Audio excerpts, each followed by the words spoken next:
This is Gotham TV Podcast, episode 72, about Gotham Season 2, Wrath of the Villains, episode 20, Unleashed.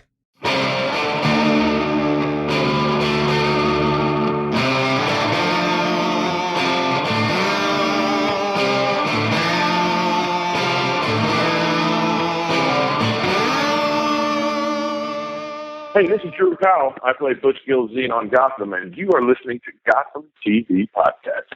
Welcome back, detectives. Welcome back, Gothamites, to episode 72 of our podcast about Gotham. This time talking about Gotham Season 2, episode 20, Unleashed. I'm one of your hosts, Derek. And I'm John, one of your other Unleashed hosts, as I join Azrael in a dash across Gotham to cause chaos and mayhem. Yeah, what an episode. Ah, fantastic. It was explosive, let's say. And hilarious. Yes, it was. And stabby. A lot of stabbing. There certainly was. They do like their knives in Gotham. Yeah, a lot of revenge, or rewengi. Yeah, tons. Thanks so much for joining us, listeners. Really good to have you on board for the last couple of episodes of our Gotham coverage for season 2. Really good and fun episode this time. Really enjoying and looking forward to talking about this one, I think. Yeah, absolutely. Yeah. And of course, if you're looking forward to listening to any of our previous discussions on Gotham, go to gothamtvpodcast.com/iTunes, or you can search Gotham TV Podcast on any other good podcast catcher. Subscribe, leave a review if you can. It's always good for other people to find out where we are, and our lovely dulcet tones through our podcast will be there all the time for you if you subscribe to Gotham. And of course, we do have our Facebook group at facebook.com/groups/Gotham TV Podcast. And of course, as always, we will be live tweeting from 10 p.m. Channel 5, Gotham, Wrath of the Villains, Season 2. And obviously we do that through Twitter. So just go to @Gotham TV Podcast. Yep, that's right. We always live tweet through Twitter every Monday night. Yes, not through Pinterest. Not through anywhere else. No. I got caught up in my own words there. I was stumbling around and I suddenly lost what I was talking about. That's all right. But we do enjoy when you're part of the conversation, listeners. If you want to send us any kind of feedback about the episodes as we come to a close, you can email us at feedback@gothamtvpodcast.com, or pop onto our website and leave us some audio feedback if you want to. That's gothamtvpodcast.com, and click the send voicemail button. And you'll be able to leave 90 seconds of your thoughts, which we'll share on the episode. Absolutely. It'd be great to listen to some voicemails. But of course, I think it's about time that we get into this episode of Gotham. Derek, what are some of your production notes? Yep, this episode was directed by Paul A. Edwards, who's directed 3 episodes of Gotham, including this one. Yeah, he's done episode 21 of season 1 as well, The Mask and the Anvil, so some of the later episodes of season 1. That was the great double episode with the ogre. That's right, yeah, yep. It was also written by showrunner Danny Cannon. He tends to have some really deep cuts of characters, and lots of main characters included in this episode.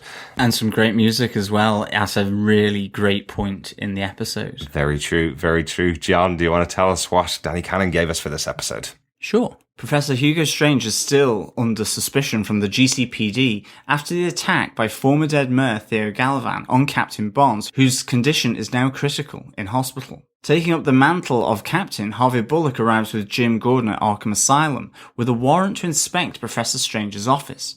However, Strange remains one step in front of the police as he shreds all of his documents and begins to close down Indian Hill, relocating the test subjects. Enigma, disturbed from his discovery of Indian Hill, also realizes the need to relocate. During his escape, Enigma meets Selina on her own, who is trying to track Professor Strange for Bruce, agreeing to it only because she hopes to also rescue Bridget, who she thinks is still alive in Arkham. At the same time, the discovery of Azrael loose in Gotham City sparks deep concern for Bruce from Alfred and Jim, as Azrael remembers his mission to kill the Son of Gotham. But it also resurrects the need for lasting revenge from Penguin and Butch Gilzean, who team up to avenge the death of Gertrude Kappelput and near death of Tabitha from her brother. As Azrael arrives at Wayne Manor, attacking Alfred and Bruce, he proves difficult to stop. That is, until Oswald and Butch arrive with the right tools. Firing an RPG, Butch kills Azrael. Just as in Indian Hill, another weapon is being fired up. Oh, what a great moment in this episode. I'm sure we'll talk about it as we get into our podcast. But first, if this is your first time joining us, the way we cover our episodes is we choose 5 points each about the episode to discuss. Hopefully through those and some notes at the end of the episode, we should cover everything we want to talk about in the episode overall. John, do you want to kick us off with your first point about the episode? I do. Bruce learns to drive. Yes, he does. He learns to drive straight into Theo Galavan, starting the first in a long line of increasingly brutal and severe attacks on Theo Galavan or Azrael to finish him off. Yeah, I've got it written in my notes as the escalating deaths or killings of Galavan.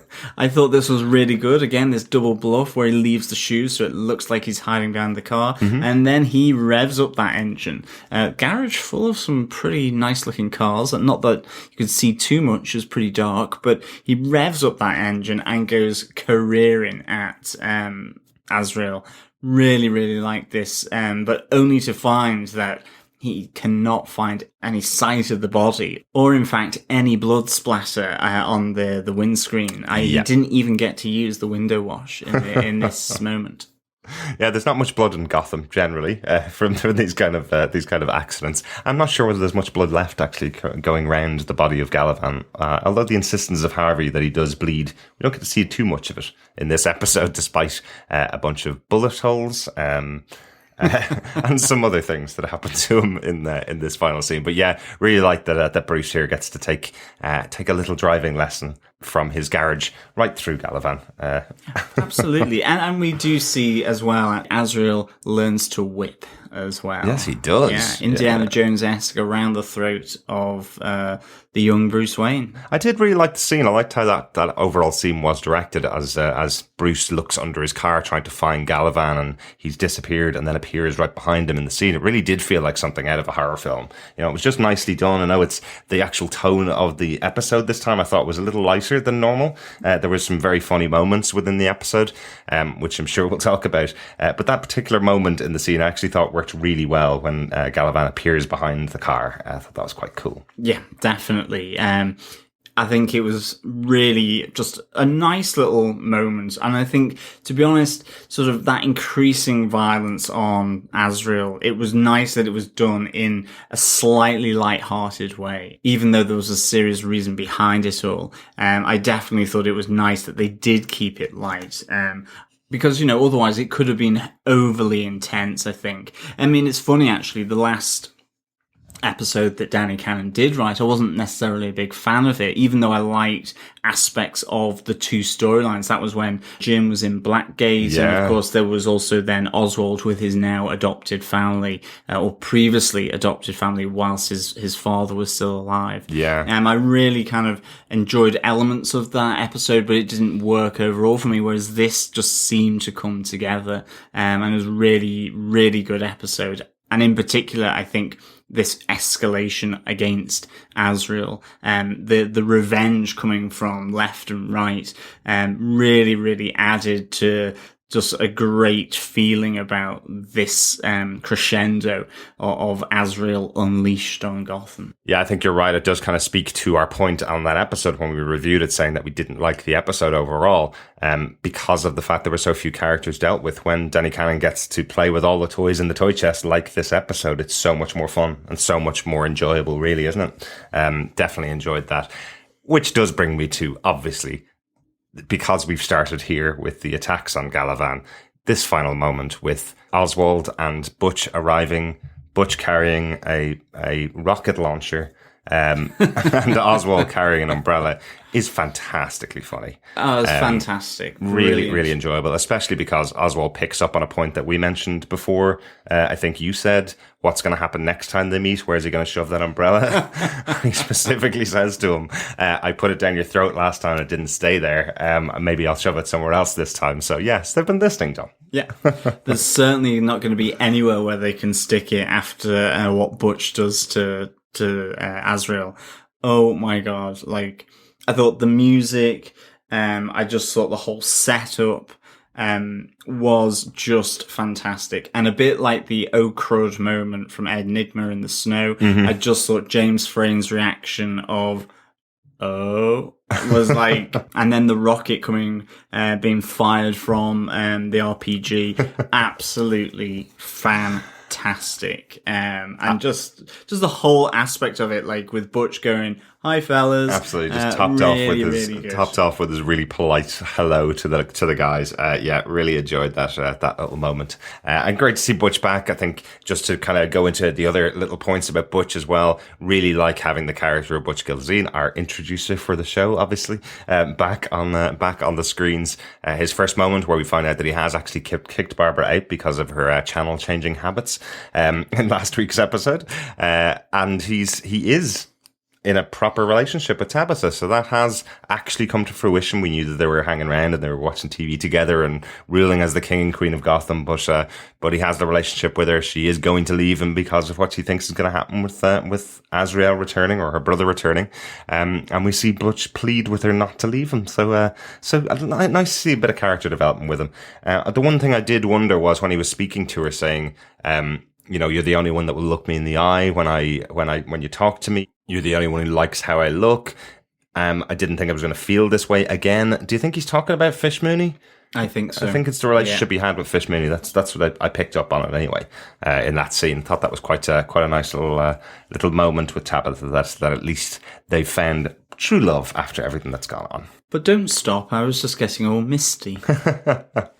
On that note, John, do you want to give us your next point? It is the team up, the maybe slightly uneasy alliance between Penguin and Butch. Is Butch back, baby? With regards to teaming up with Oswald, is this going to stick? But I thought it was really quite nice that it was done over Tabitha, whilst Butch is really kind of expressing his sweet spot that he's got for Tabitha. Yeah. And that she's actually still just about clinging on to life here in hospital like Captain Barnes. But I love the fact that he really does protect Tabitha here, because Tabitha is the one that killed Gertrude, after all, with the knife in the back. That's and right. So, Penguin, whilst he was after and intent on getting Theo Galavan, he suddenly realizes and sees by tracking Butch down that Tabitha is very much alive and has been hiding out with Butch Gilzean, whilst he's taken over Oswald's mantle as King of Gotham. Mm-hmm. So it'll be interesting to see how this whole kind of alliance at the moment lasts, if indeed it does. I'm a bit concerned for Butch. I have a feeling that maybe one of Penguin's new pieces of clothing, or one of his canes, is going to have something spiky that might be used against him at some point. Maybe, but remember the last time Tabitha and Butch met Oswald, they did tar and feather him as well. So he does have a bit of an axe to grind with the two of them. It was Butch that stopped Tabitha killing him, but they did cause him to be tarred and feathered. So yeah, you may be right. Well, that is true as well. Although that was the different Oswald. That was happy, clappy, peace will out Oswald. This is very much now revenge, psychotic, violent, stabby Penguin. It's definitely good to see this Penguin back as well, isn't it? Yeah. After the number of episodes we've had with them, it's really good to see this Penguin back. But I love the fact that they did bond over revenge. And I mean, at the end of the day, we knew Penguin was going to want to get revenge on Theo because of Gertrude, and he puts that revenge against Tabitha aside so that Butch can get his revenge for the stabbing of Tabitha by Azrael. Yeah. Although I say stabbed, it was more like she was run through. I mean, Absolutely. that was a pretty brutal stab. I'm surprised she was still alive, actually. I really did think she wasn't going to survive that. She may still not survive that, and indeed she might not survive Penguin now that he knows what ward she's on in Gotham General. But he has made a promise. yeah, but is it only for that moment? Yeah. I'm a bit sort of concerned for Butch and indeed for Tabitha here. So it really was good, though, to see them team up to kind of settle their differences, at least for the moment, and see them team up on the basis of revenge against Theo Galavan. Absolutely, yeah, really good. Derek, what's your next point? One of the moments I absolutely loved in this episode is just Ed Nygma trying to escape from Arkham because he looks terrified to begin with, because he's just found out what's going on in Indian Hill. So he has to find a way out of Gotham, meets up with Selina and gets himself out. But the moment at the end of his escape when he gets caught, I just think is hilarious, because he's over celebrating the fact that he's gotten out through the vent system of Arkham Asylum and instantly gets caught. I presume he's going to get back in. Get thrown back in, and I presume what that means is that Hugo Strange is not going to have any good things to show Ed in the center of Arkham Asylum. I just really like the scene. I love how it's played by Corey Michael Smith. A nice little comedy moment between him and Selina as well, as they bump into each other, and she goes, "Hey, forensics guy." He goes, "Hey, street urchin." No, street trash girl, I think. That's right. Yeah. That's right. And then she says to him, "You're the one that set up Jim Gordon." And he goes, "Well, you turned him in to try and get the reward money." And she goes, "Yeah, okay." Nice little moment between the two of them. But yeah, nice, again, just the pacing of this within this episode, showing that it's a bit of a lighter episode than normal, but a really fun one. Yeah, definitely. Actually, this is also one of my points as well. I thought it literally showed the revolving doors of Arkham. We have, I love the fact that Ed looked so visibly shaken after his trip down to Indian Hill in the basement, that this was like, he had to get out. He really must get out. And then just that Ed is out. He is so relieved. He's even celebrating the fact that there's a little bit of misty rain going on, and that's kind of cooling him off only. And I mean, yeah, similarly, his expression as the Alsatian is growling and barking at him is fantastic. Great. And again, we don't have the "oh crud" moment. I did wonder whether he was going to say that again. We have the "oh dear" moment this time, but it was really good, that whole kind of little sequence. And as you say, just him bumping into Selina was a nice little touch, actually. I enjoyed that. Very good. John, you want to give us your next one? Yeah, it was Selina in this. I really thought, the cat amongst the pigeons, so to speak, up on the touch, yeah, really good. I love the fact that Bruce ultimately has gone back to her. I mean, I thought there was a fairly terminal split here. It felt like that. I'm quite glad and I'm pleased that they've come back together in a way. Don't think she's forgiven him, and she is very much insistent that she will do this on her own. I mean, Bruce does try and sort of tempt her with saying, well, if you're not going to go, I'll break in on my own. And then there's also this notion that Bridget Pike is still alive, that she was taken to Arkham and she could be in there as well. And I like the fact that this suggests that Selina, because obviously she's looking after Bridget's pigeons, I love the fact that there's this former relationship in her life that she absolutely cherishes. Yeah. She really agrees to Bruce's plan and his request because of the absolute possibility that she could get Bridget out of Arkham. And unfortunately, I love then the contrast of that right at the end. And this is the thing, this was really good, where she comes face to face to Bridget, who is no longer Bridget. It's Firefly. And we have Firefly with an absolutely great upgraded suit. And the thing is she dead or is she alive? Now that anyone can be resurrected, will Selina die? And Selina be dead? Oh, okay. I thought you were asking, was Bridget Pike alive or dead? Well, she's been resurrected potentially, but I think she was alive when she got stretchered in. She was. There is that thing where she's absolutely 100% burnt, really badly, but that she's still clinging on to life. So I don't think Firefly or Bridget has been resurrected. But I do wonder. I mean, in my notes, I was kind of, no, they're not going to kill Selina Kyle. Yeah. She will do some kind of cat leap out the way, and she'll just keep evading the flamethrower. But then I did think to myself, what would happen? Or, what's the possibility that she is caught in the flames? Wow. Yeah. And is resurrected in some way, given that we have been discussing that they can essentially resurrect anyone now, as long as Hugo Strange survives this.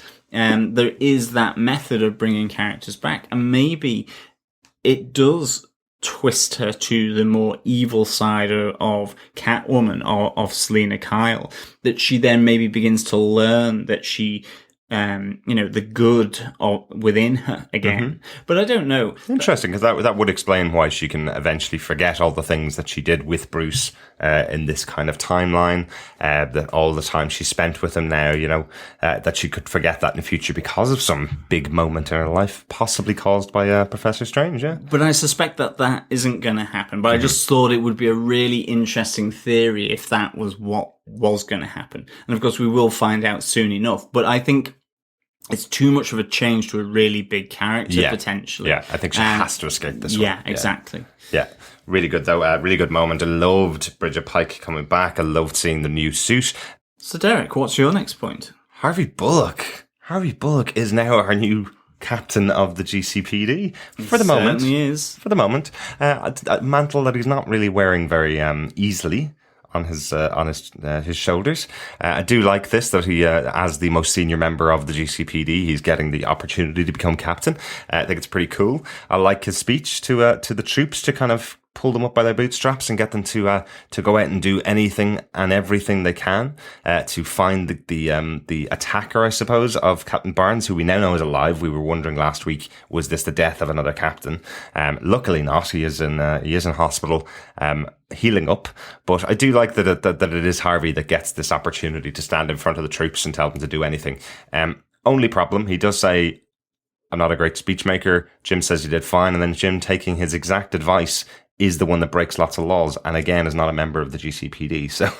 So Harvey kind of saying to him, we've broken in, we're going to go grave robbing to steal this sword, we're breaking all kinds of laws. And he says to him, well, you told me to do everything that it would take to find to find Azrael. So I'm only taking your advice, Harvey. So maybe he needs to think about his speech writing a little bit more next time. Maybe he does. Yeah, absolutely. And maybe Jim needs to go and find Leslie Tompkins.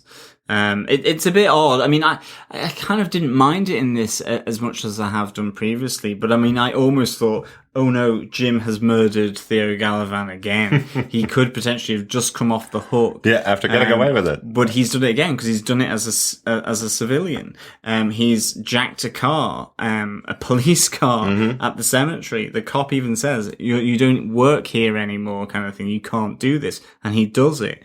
He goes grave robbing. I mean, okay, Tabitha was there, but there's all manner of things. Like, he's actually getting worse.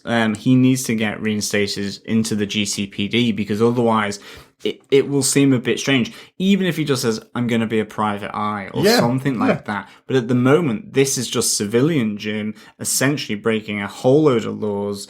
And it just doesn't add up a bit to me. But nonetheless, within this, because of the personal element of Theo Gallivan and what happened there, and just the threat that Gallivan did on Bruce, how he hoodwinked him. I mean, I get that this actually is personal. Yeah. So it doesn't feel wrong in this instance. Yeah. But, someone else where he's doing that, it could easily have felt out of place. Absolutely. But at least I don't want to beat down on Jim Gordon all the time, because that's not the case. I think in this case it made sense and it was absolutely right for the story. So in that sense, fantastic. Yeah, definitely. I think I can bring in my Bullockism of the week here, which is my favorite moment from the opening of the episode, as Harvey has his showdown with Hugo Strange and said, "Why is Theo Gallivan running the captain through with swords, and Victor Fries is alive and kicking and dressed like a spaceman?" I really like this as Harvey tries to kind of put everything that's been happening in the last week into his own mind and trying to get some kind of answers from Hugo Strange. Really enjoyed that moment. John, do you want to give us your next point? Again, I really absolutely loved Hugo Strange and Miss Peabody here in this episode. Yes. Fantastic. I loved, again, that he confronts Jim Gordon again, saying how, you can't even ask me any questions, because you're not a police officer. I love the fact that he takes it to Harvey Bullock and says, you can only search my office, which he's shredded all his documents. And if you go for another warrant, I'll be on to the judge to say that this will be hugely disruptive to the inmates, this place of healing, and all this. Really good. Wasn't having the GCPD and others around is disruptive again. Another little dig at Jim Gordon. Another little dig at Jim Gordon. I just think he's fantastic. And I just love the counsel of Miss Peabody with him all the time. And just the fact that he is like one step ahead. He's already moving the test subjects, or she is, they work so well together as this evil Machiavellian team. I absolutely love the two of them. And they move the test subjects to another facility. That's already begun. He's really being obstructive to the GCPD. And he's, really starting to look after his own back. The place will be cleared out. The documents are shredded. And if they take Azrael down, which they have done, that's something that we can't do anything about. And it cleans us up, because Azrael, was he ever here? So, it's really, really good. Really enjoying this. And I love the fact that the two of them are watching on. Did they know that Selena was here listening in the empty room? Because they are in the control tower watching Firefly light up the flamethrower towards Selena. So it'll be interesting how that all takes shape in the next episode. Yeah. It really will. Will they stop it, or will they let it go ahead? Yeah, it'll be really interesting. So just, again, fantastic from B.D. Wong here as Hugo Strange. Absolutely loving his introduction in Gotham.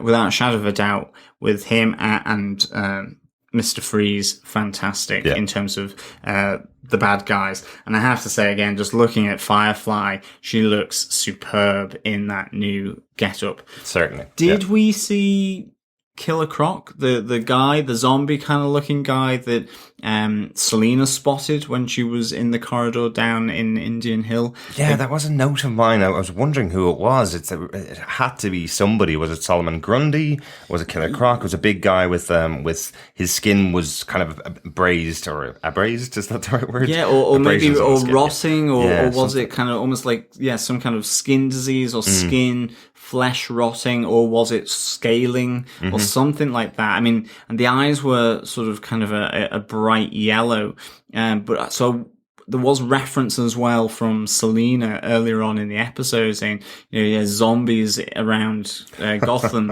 what's new? Yeah. So is this Solomon Grundy actually? Because again, big fella, so could be Solomon Grundy, could be Killer Croc. So it'd be interesting to see if we get any more information or any more screen time of that guy being transported. But just the fact that they lingered on him, I suspect he will pop up in another episode before the end of this season. Yeah, I hope so. I think that it's really interesting, this opportunity they have of bringing out some of the weirder, more different characters within the kind of Batman universe underneath Indian Hill. I think that's quite cool to be able to do that, definitely. So Derek, what's your next point? For my next point, is definitely Bruce and Alfred's relationship again. There's some great moments between the two of them in this episode. Having Bruce out in the streets of Gotham again, was telling Alfred to let him be. Bruce does kind of tell him off, telling him, I know you're my guardian, but what are you going to let me do? Just sit around waiting for Jim Gordon to do the job that I know I can do better than him. He's been waiting around too long. I like that he gets a bit of the leash let off by Alfred, where he's effectively just allowed to go and do what he wants to do now. Obviously a bit more trust between Alfred and Bruce. And again, seeing that moment a bit later on when Bruce does return back, and the conversation between Alfred and Bruce, where he says to him, I see you more as more of a friend than a guardian. A lovely little moment. Definitely. And that return by Alfred saying, you pick the best times to do this kind of stuff, don't you, Master Bruce? Just as they're about to get attacked. I really agree that I think this is the moment where Bruce is being let off the lead a bit, or the lead is being lengthened. And I really like that. I think it was time for this relationship to have some of that, because Alfred has been hugely protective in this second half. understandably, but I like that notion. He didn't like him going off and being on the streets with Selena. He seemed very hurt by that decision of Bruce's, and wasn't it? He's really kind of, I think, he's kind of pushed back on Bruce a bit because of that, by being overly protective. But I like, where Bruce is really answers Alfred's "I'm your guardian, it's my job to protect me," where he goes, "Is it your job to keep me sat on my hands?" Yeah. And I love the fact that, getting really interesting comment from Bruce here, "I'm tired of Jim Gordon, aren't you?" Like, there's this frustration, I think, coming from that Jim Gordon hasn't found his parents' murderer. Yeah. He's kind of now, at this moment in time, all caught up against Azrael and Theo Galavan. And it's Bruce who feels he now is impelled to go after Professor Strange, the philosopher himself. Mm-hmm. And it actually leads him to link back in with Selena. So I really like that. And yeah, as you say, just you're more than a guardian, you're my friend. But I love the way Alfred steps up with that swashbuckling sword fight. Oh, yes. The moment where he comes back from across the sofa and he lunges at Azrael, just the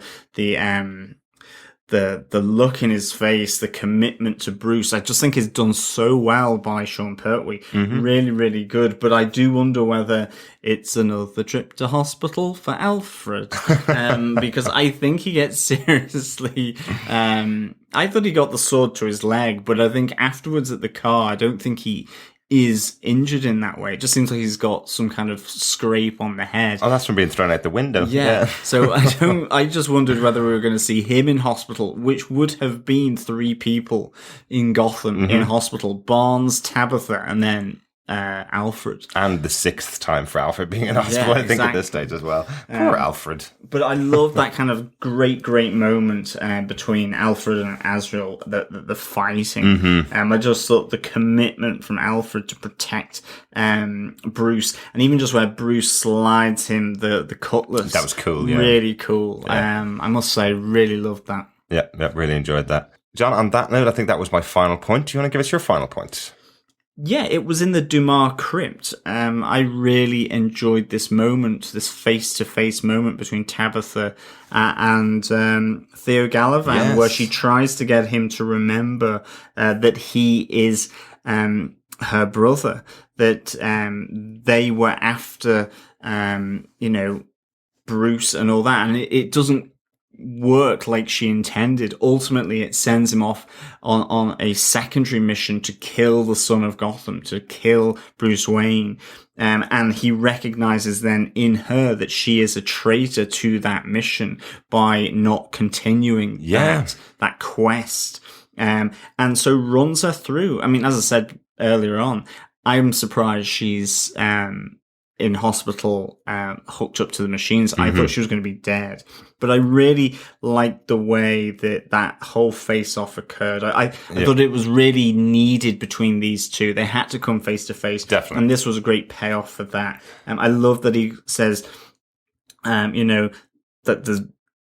that she's a traitor. Mm-hmm. I love the fact that, there is some recognition. You get that really cool sort of psychotropic kind of memory flashbacks in all those psychedelic colours. Again, you get the Hugo Strange with the white glasses. Mm-hmm. Really fantastic. Great to see that again. Yeah, really cool. Really good. I'm loving that kind of sort of mental recollection coming back in that way. I think it's so cool. Don't think we're going to see it again, unfortunately, for Mr. Galavan. Sadly not.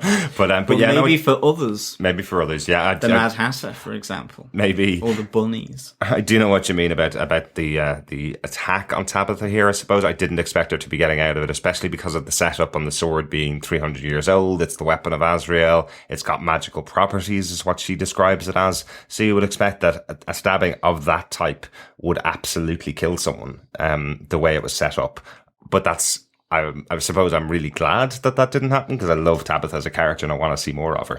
Me too. But she is a Dumas, so maybe it doesn't kill. Maybe that's it. Maybe that's it. But yeah, really good scene between the two of them. Really enjoyed it, especially the end of it as well, as she sits down looking at Jim and goes, I'm really sorry. I think I might have set him on Bruce Wayne now. It's like, oh, oops. That's not what I was here for, was it? Yeah, I really liked that moment. I've got a couple of notes about the episode. Sure. No Fire particular away. points. Fly away. I love just the little touches in here. Loads of vents in Gotham are being explored in this episode. We've got obviously Ed and Selina coming in and out. We've got Jim going into the mausoleum, using the vents going in there. So just kind of setting up that in Gotham you can get into anywhere through the vents. I know Bridget Pike used the vents to get in and out of the Wayne buildings when she was in her last episode. So tons of events in this episode. Yeah, really enjoyed that. The moment with Selina and Ed where he says, there's alive people, there's dead people, there's alive and dead people in this place. Get me out of here. Yeah, really cool. Great little moment with him. Butch and Tabitha, where Tabitha is effectively breaking up a Butch and he's saying to her, I'll do anything you want. I'll eat more fruit. Butch loves you, baby. I'll work on the snoring if that's what it takes. Really enjoyed that little moment between the two of them. Yeah, and my one of my notes is, speaking of alive people, dead people, alive and dead people, is the back to fronty dead priest. Wow, what a moment. Really, really good, where the priest is coming in saying, who's broken in here? And Azrael, I need weapons. Have you got a weapon? No, we don't have any. You're of no use. As he snaps their head. And I just love the fact that the priest is laying face down, but with the face up. Fantastic. So he's back to fronty priest. Absolutely. He's dead. What a moment. Yeah, what a moment. Fantastic little neck twist there. Definitely. But overall, a really good episode this time. Really enjoyed this one. Really good. I must say, I loved this episode. Really good fun. Really rocketed, dare I say it, the story along, with 2 episodes left to go. So I'm really kind of interested to see what happens here. So I would give this 4.5 RPGs out of 5. I really literally did love how everyone surrounded around Azrael for revenge, to protect Bruce, and ultimately that the increasingly brutal takedowns of Azrael. He really became the hate figure, the proper bad for all of Gotham in here. I thought it was really, really good. And you had Firefly introduced, you had an unknown Killer Croc, Solomon Grundy, who knows? And we see Hugo Strange being as absolutely manipulative as usual with his right-hand lady, Miss Peabody. And just the fact that Firefly confronts Selina, and you have that kind of moment, what's going to happen here? Really good. Yeah. It was a superb episode. Really went along really quickly. But in a fantastic way. Yeah. Really good. It is definitely the quickest hour of my week watching Gotham. Really, really, really enjoy it. Especially when we have all these characters returning. People like Bridget Pike, seeing her back is great. Really looking forward to seeing what happens with her in next week's episode. And really hoping we don't get a crispy kitty at the beginning of next week's episode. Yeah, hopefully not now. I'm hoping that all that's going to happen is that Hugo will press a button and block the fire coming out from Bridget's weapon, so that she doesn't kill her best friend in that moment. Really enjoyed this episode overall, and only 2 more left to go. I know. And with our discussion on this episode finished, I think it's time to get into some of the feedback. Yeah, we received some feedback by email. Of course, remember, you can send in your feedback at gothamtvpodcast.com, or you can leave a voice message on our website. Just go to any of the posts, and it's on the right hand tab of the screen. It will be a voicemail. You can leave 90 seconds to send in to us if you want to be listened on the podcast by all the listeners of Gotham TV Podcast. We had one last week, so it works, and it's pretty good. So please, if you're interested in doing it that way, then you're more than free to do so. But we get traditional email here from Daniel Butcher. Daniel goes, Gotham has opened the door for Batman 66. Now that Professor Strange has figured out how to create a Mad Hatter via providing him a story, everything is on the table. King Tut, easy. Bookworm, who can fill the shoes of Roddy McDowell? ? Egghead, I'm totally in. Yes, good old Doc Strange, not the marvelous one, can give us all the camp thanks to his new methods. Agent Daniel, out. Thank you so much for that, Daniel. Absolutely. I think we said this last time. This allows carte blanche almost. Absolutely. To do anything that they want to. And as I say, even on this episode, they could potentially kill Selena and bring her back as evil Kitty. So who knows what they are going to do with this method of inventing characters. Mm-hmm. What ones are they going to pick? Are they going to maybe not overuse it, I hope? But really, this has the potential to be a useful mechanism, along with Arkham, for the bad guys in Gotham. Absolutely. Yeah. I love this idea. I love the idea of seeing some of the classic 60s characters, even for just for cameos of King Tut, a guy dressed up in an Egyptian outfit who believes that he is from Egypt. I love that idea. Bookworm, entirely possible. Could totally see it. Egghead, not so sure, but you never know. You never know what they could do with this. Great to hear from Daniel again as well. He's been on our Facebook group, popping in while he's been listening to the episodes, and I know for a fact he listened to about 5 of our episodes back to back in the last week or two to catch back absolutely. up. So great to have you back on board, Daniel. Good to hear from you. We also had some more email feedback from Dylan Exner. He just came in and said, just wait till you see who the new captain is. Absolutely. It's Captain Harvey Bullock. Oh, yeah, it's great. I really, really love that he's taken that job for the moment. So hopefully he's an acting captain and we see our Captain Barnes return pretty soon. Although he's been attacked so many times, you might want to give up the job, to be honest. Yeah, will he return, do you think? Do you think Harvey will maybe have to take it on full time and that will send him down the whiskey route? He could do the job, definitely. Harvey could take that on board, no problem. The whiskey route is what he did when he was just a detective anyway, so maybe it's harder stuff. Thank you so much for that feedback, Dylan. Our next piece of email feedback comes from Natalie. She says, this episode's title was Unleashed, but it could easily have been called Video Game Trope Overload. Don't get me wrong, I loved this episode. However, after playing lots of games and reading about many, many more, my inner gamer was giggling at some of the tropes deployed tonight. Let's see how much I could describe using video game terminology. Last week, we had Enigma start Arkham Escape, where the early game required him to charm his fellow inmates enough to let them steal the stuff they had access to, and then he used those items in a puzzle-solving level to find and gain access to the hidden elevator. We left him as the cutscene of him discovering the basement's horrors began to play. Oh, that's hilarious. That's really cool. Absolutely. Such a great description, Natalie. Absolutely. And then Natalie says, this week, Ed gets a return to base undetected stealth mission. Returning from the basement and elevator, he still gets caught, but it is in the official above ground portion of the asylum, so he doesn't get a game-ending penalty. When he tries again through the air ducts, Ed meets Selena on her own stealth mission to find and save her friend Bridget. Ed's freaked out over what he saw down there, but Selena has her mind set on rescuing her friend, so they trade routes. Too bad for Ed, the guards were waiting for him on the roof. At least Strange still has no reason to suspect Ed knows anything.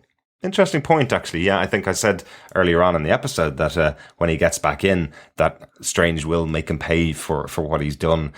Maybe he'll just make him pay for trying to escape from Arkham, I think. Natalie says, meanwhile, Selena's very lengthy stealth mission leads her to a cutscene where she overhears some vital discussion and exposition between Strange and Peabody. We learn that other subjects are being moved off-site, presumably to be stashed for Season 3 plots, and that Strange figures the GCPD will kill Theo Azrael and thus help him cover his own tracks. Selena witnesses some of that personally as she sees orderlies drag off someone who looks suspiciously like Killer Croc. Then she runs into her friend Bridget, who has been brainwashed into being Firefly. Looks like you're with us on the Killer Croc. Yeah, absolutely. Hopefully that is Killer Croc, and if it's not, hopefully it's Solomon Grundy, especially given the resurrection rebirth element. You know, you could think it goes wrong, he becomes zombie-esque. Yeah, you never know. Hopefully we'll find out pretty soon, actually. That'd be pretty cool. Natalie says, this week, Theo Azrael became that Final Fantasy boss that you encounter early and often, whose final battle sequence happens in multiple phases and takes 30 minutes to finish, but who is not the true final boss. Hilarious. Yeah, really good idea here, Natalie. I love these video game tropes that you've pointed out. And finally, Natalie says that there's 2 Easter eggs that she found in this episode. One Easter egg that she enjoyed was the garage. You could see the shadowed forms of several cars in a wide variety of styles and ages. I'm not obsessed with Batman's cars, civilian or otherwise, nor have I freeze-framed the garage sequence, but that variety screamed Easter eggs. Yeah, there's definitely some cool cars in the garage there. We'll probably have to watch that again a couple of times. I'll really enjoy watching this episode again, I think. And finally, Natalie says, my favourite Easter egg tonight was the very Batman 66 moment that wasn't campy. The writers forget that Alfred has carried around a flip phone and have Jim call into the Wayne Manor landline. Naturally, the calls ring into the study. At the other end is a black matte finish desk telephone and the sturdy rotary dial form so popular in the mid-20th centuries. A classic form shared with Batman's 66 bat phone. Very good. Definitely. It just needs to be painted red maybe for when they really go to town with the secret entranceway into the Batcave. I mean, Thomas Wayne's study. Exactly. So good to hear from you, Natalie. Thanks very much again for your feedback. And as John mentioned, if you want to send in any kind of email feedback to us, you can email us at feedback@gothamtvpodcast.com. Absolutely. Thank you so much, Natalie, for all your feedback. It's absolutely fantastic. And as you say, only 2 episodes left.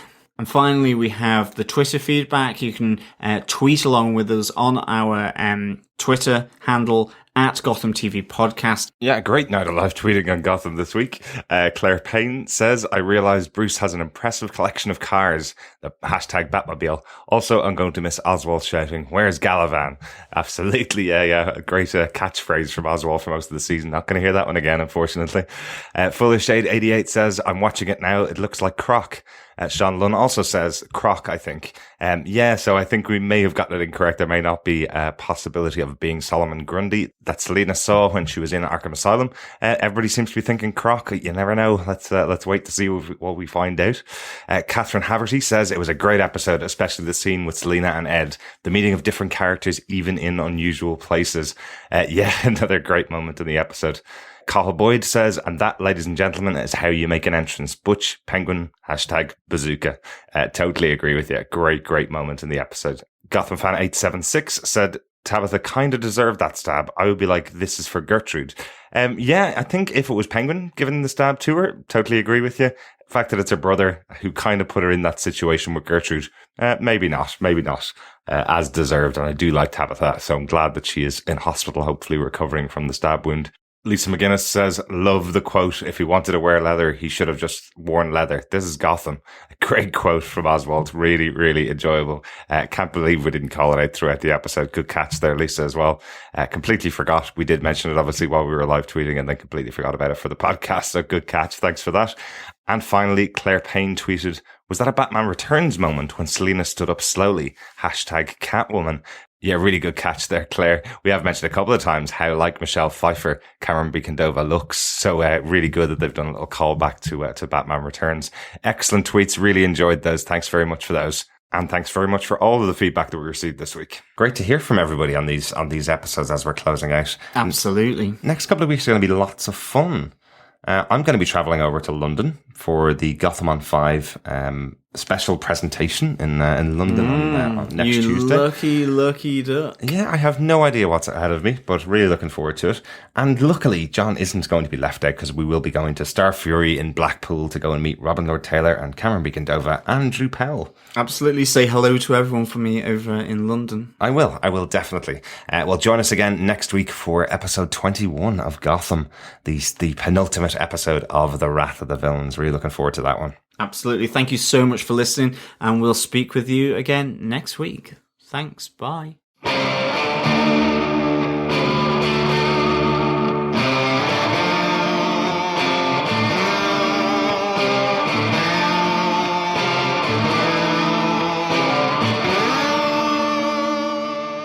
Thanks for being a Butch supporter. Butch loves you, baby.